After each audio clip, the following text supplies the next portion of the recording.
Hey, my pre-calculus students. Today's Wednesday. We're on to our next conics section. I'm not going to waste your time with a lot of extra stuff. Let's get right to it, okay? So I'm going to give you the definition. Just like with the parabola, we had that directrix and a focus, and all the points that are the same distance between those two was a parabola. We have something similar for the next one. The next one's definition looks like this. It's all the points such that if you add up the distances from those points to two other points, two fixed points, then it's always the same. Okay? Thought experiment, just like before. Think if you can you come up with what conic section we're talking about? There's 2 points out in space somewhere. And then all the points that if you added up the distances between the 2 fixed points and that point are the same. What conic section would it be? And I still remember this in my pre-calculus class. A student came in and got extra credit for making one of these conic sections on the board. And all he did was he came up to the board just like this, actually, and he put 2 suction cups, 2 big, like they almost look like plungers, but they were 2 mini suction cups. And he stuck them on there, and he had a string tied around them like a shoelace. And then all he did was pull the marker back, just like that, and draw what we affectionately call an ellipse. And based on where these 2 points are, by the way, these are called a focus. They're both foci, F-O-C-I, foci, when you have more than one. Just like you can imagine like a little parabola here, this little piece of it, that we have a focus inside of it. It's the same kind of thing here. So we have these 2 foci. And then if you add up wherever you are on this thing, I'll pause it a couple of times. Wherever you are drawing this thing, stop. It's the same amount of string. The distance from here to here plus the distance from here to here is the same as the distance from here to here plus the distance from here to here. The string's not changing how much string there is. It's always going to be the same. So that sum of those distances is constant. And that was our definition. This was our little mathematical definition of what an ellipse is. So he got extra credit for doing that. I was jealous. I thought, oh man, that's really easy. He got extra credit to do something like that. I could have done that, but it was a pretty cool thing and it stuck with me these many years ago. So we're talking about ellipses. We're talking about elongated circles, if you will, but actually we'll get into this. A circle is just a specific type of an ellipse.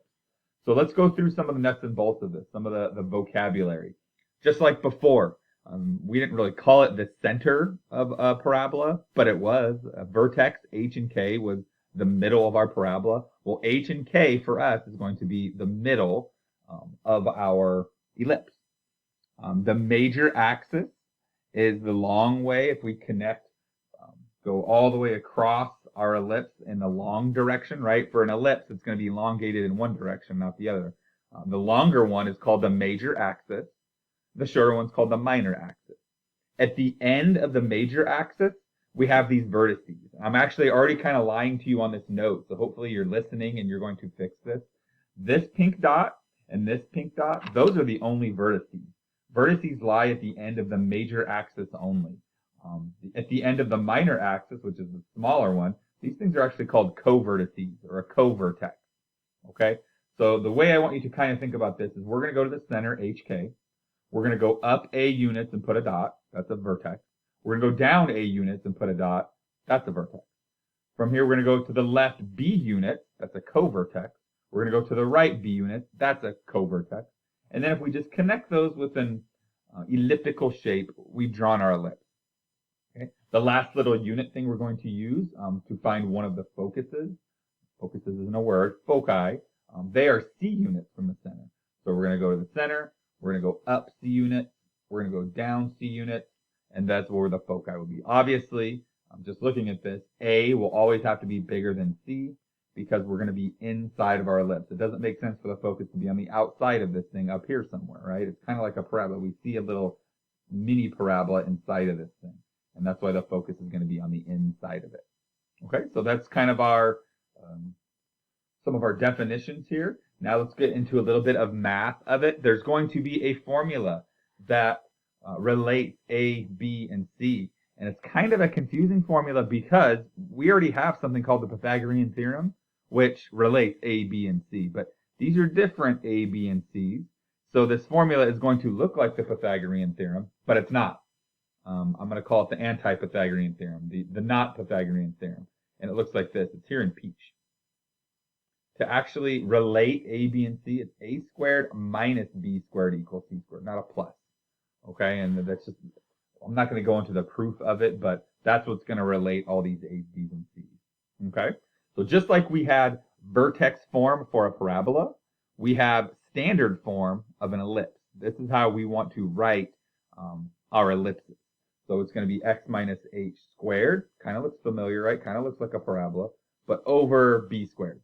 And then we're going to have to do the same thing with the y's. Y minus k squared over a squared. And then it's always going to be equal to 1. For an ellipse and a hyperbola, always equal to 1. Now notice down here in parentheses, I flip-flop these around a bit. That's because where the a is and where the b is changes based on what kind of ellipse we have. Is it an up and down ellipse? Like this one, if this is an up and down ellipse where it's longer upwards than it is side to side, then the a value is going to be on the major axis. The a is always the bigger one. So because it's underneath the y, up and down, right? Up and down is y. That's where the a is going to be. That makes underneath the x, the shorter one, that's where the b is going to be. So if I happen to give you an ellipse that looks like this, then the a value, x minus h squared over, would be underneath the x, a squared. And then y minus k squared over b squared equals 1. So if it's a left and right one, the a's and b's look like this. If it's an up and down ellipse, like the one I gave you, the a's and b's look like this. And I always just like to think of it, whichever one's bigger goes under the letter of which way it's going. If it's bigger up and down, then the a goes here. If it's bigger left and right, then the a goes here. Not too bad. Little pieces, okay? The rest of these notes are just dedicated to doing some practice problems. So make sure and hit pause, go through these yourself, see how far you can get, and then come back and fill in the gaps. If you just sit here and listen to me prattle on about these problems, you're doing yourself a disservice. You're not understanding these. You're not going through the process yourself. All right. Let's try the first one. I would just want you to sketch a graph of this ellipse. Okay. Hit pause. Come back in a minute after you've given it good, honest effort. Okay, we're back. First thing we need to do, and I mentioned this earlier, is find the center, and then we're going to go left and right, a unit, a in this case because this one's bigger. Let's see, this is a squared though, so a would just be 4. So I'm going to go to the center, and I'm going to go left and right, 4. I'm going to go up and down, 1, the square root, we're taking the square roots of these things. And then we have our little shape. So the center's at 3, 0, right? If y is just by itself, I could always write it as y plus 0. Y plus 0 is y. And that kind of, okay, x minus 3, y minus 0. It looks more like that form I gave you, but that's okay. So we have our left and right 4. We have our up and down, because that's b1. Easy enough. We put it all together. And this is what it looks like. The center at 3, 0. Left 4, right 4, up 1, down 1. Things I could ask you, how long is the major axis? List the vertices, list the co-vertices. That's these points, and you could just list out what those points are. And then finally, what I'm going to ask you, and we're going to do it next, where are the foci for this? So example 2, for the parabola, oh man, Mr. Edwards, I'm going to have to redo those entire notes. That is not a parabola. For the ellipse above, let's find the foci. What are they? So let's go back to our notes. If we're thinking foci, the letter we should be thinking is C. We need to figure out what C is. I'm just going to go from my center, and I'm going to go to the right C units, and I'm going to go to the left C units, and that'll give me my foci. But what are the C units? What's C? So that's what we're going to have to actually find. And we have the anti-Pythagorean theorem to help us find that. So before I switch over, I know I'm going to mention this, so we might as well mention it now. The bigger number on ellipses is always a squared. So if this one's a squared, this one is then b squared, and we can use our anti-Pythagorean theorem. So without further ado, anti-Pythagorean theorem, a squared was 16, b squared was 1. We don't need to square root or anything. We want a squared in the formula, so that is a squared. That's 15. We would take a square root then to solve for c, and c is plus or minus the square root of 15. On my calculator here, square root of 15 is about 3.87. So from my center, I'm going to go to the right, about 3.87, and I'm going to go to the left, about 3.87. There's my center. I'm going to go left and right. Well, here's a fast way to write left and right. 3 plus root 15 would go to the right. 3 minus root 15 would go to the left. Those are my foci. Here are the approximations about where they are. This would be my exact answer. That's where the foci are. That's all we wanted. Done. Pretty easy, right? Okay, we'll try to squeeze in one more example, and then we might have to make 2 videos of this, because there are some tricky things, some different things we can do here. Here's the next one. The next one says to find the foci exactly, so we may get some square roots in there, we'll see, for the ellipse given with this equation. Whoa, okay, so we did identifying conic sections, right? They're both being squared, so right away that's a circle, ellipse, or hyperbola. They have the same sign in front of them. They're both pluses, but they're not the same number. If they were the same number, that's a circle, and we already talked about that. But because they're different numbers with the same sign in front of them, it's an ellipse. So now we have to go through that process of completing the square. Think about what the standard form for an ellipse is. X minus h squared, y minus k squared. Those are perfect squares. We are going to have to do that for both the x's and the y's. So the first step to making this happen, you could probably hit pause and go try it yourself. I don't mind that. And then come back. Okay, now the first step to making this happen is to gather all of your x's together, gather all of your y's together, and then move that constant, that 26, over to the other side. So that's what I'm going to do. X's, y's, constant. Now we're going to complete the square with each of these. So just like before, I would need to factor a 9 off of both of these.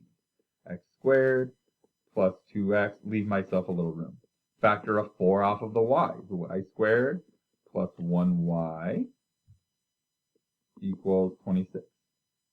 Now we have that little pattern. How could I figure out what goes in the middle? So I take half the middle number, plus 1, and square it, plus 1. Because I placed 1 inside here, but with the distributive property, I actually added 9. So I'm going to add 9 here. Half of 1 is half. Squared is 4th. I placed a 1/4 inside of here, but with the distributive property, 4 times a 4th, I really just added 1. So I'm going to have to add 1 to this side to balance it out. Now if we played our cards right, and we did, this will factor to x plus 1 squared with a 9 in front of it. This will factor to y plus a half squared with a 4 in front of it.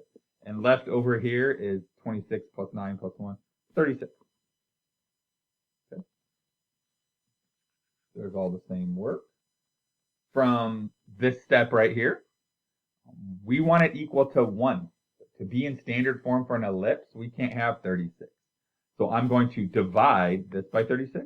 I'm going to divide this by 36. And I'm going to divide this by 36. When I do that, 9 over 36 reduces to 1/4. 4 over 36 reduces to 1/9. And 36 over 36 just reduces to 1. Boom! We got the standard form for an ellipse. Now we can actually go through and do the problem. All of that just to put it in standard form. Crazy. But that's good. We can handle that. So now to find the foci, we're thinking C. We're going to need to do a squared minus b squared equals c squared. The bigger of the two numbers is always a squared. That's this one. This is going to be an up and down ellipse if you want to think of it that way. So a squared minus b squared, that would be 5. It's c squared, and then I would square root it, the square root of 5.